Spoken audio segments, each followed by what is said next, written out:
كسودو بركرو كسودو وينيا وما تنتهي حقيقتي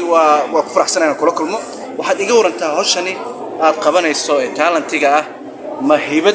أقول لك تبى مسوات ترين واحد معنا برا. أنت حقيقتي حنقول هاي أيضا تعلنت هاي هذا أنا وح معرفة ترينين وقت بدنا أمبليي marka wax soo waqtiina aad gelisay training badan aad sameysana waqti بعد ما aad lina oo waqtiga meeshii aad ka gaari hawshan goorma soo bilowday wadanka ku bilowday misalkan ku bilowday xeeqdii waxaan ku bilaabay wadankan waxaan ku bilaabay markii aan imaaday wadankan wax yar kadib 2014 bishii 12 baan bilaabay dadka Soomaalida ah sidee ku arkaan marka hawshan qabanaysan wala xaqiiqda horta dadka Soomaalida ay yani maadaama wax cusub u yahay circuska iyo acrobatiga iyo wax anaga aan ku yarnahay oo nagu cusub u yahay hadana markay arkaan way la yaabayaan waxay dhahayaan magaran war waxaan khatartay sida ku sameeyay aad magaalooyin badan oo wadanka ku yeela jiro marka laga reebo magaalada degantoo kale magaalooyin kale ma booqataa oo ma tagtaa magaalooyin kale xitaa waan booqdaa waxaan booqdaa wadamadan hadda Germany dariska leh sida Switzerland oo kale Austria oo kale Holland oo kale Francisco oo kale dadka wadanka u dhashay ama jaaribta kale wadankan joogta ka waran arinta markay aad sameynayso kale wadankan horta ajaanibta joogto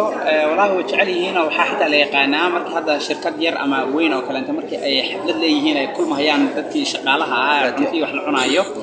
waxay dalbadaan qof oo artist oo wax soo bandhigo marka ana xitaa booking bay showgay ku sameeyaan halkaas oo soo bandhigaa habeenka ay waxa ku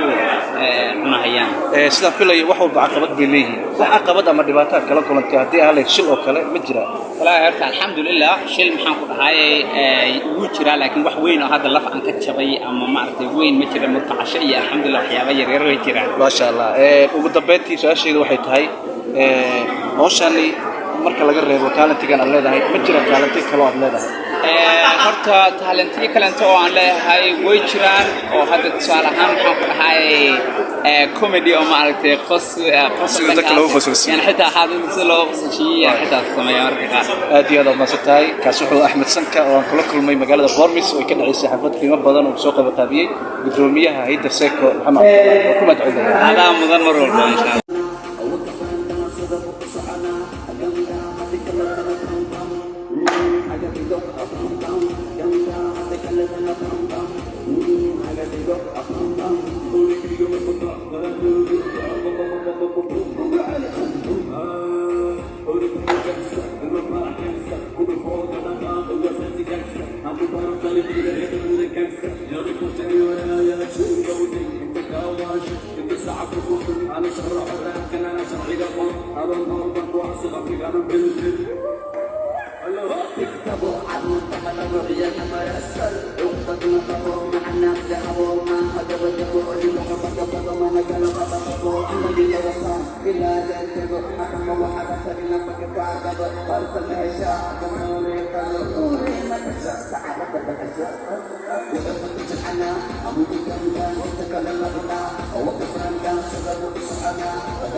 I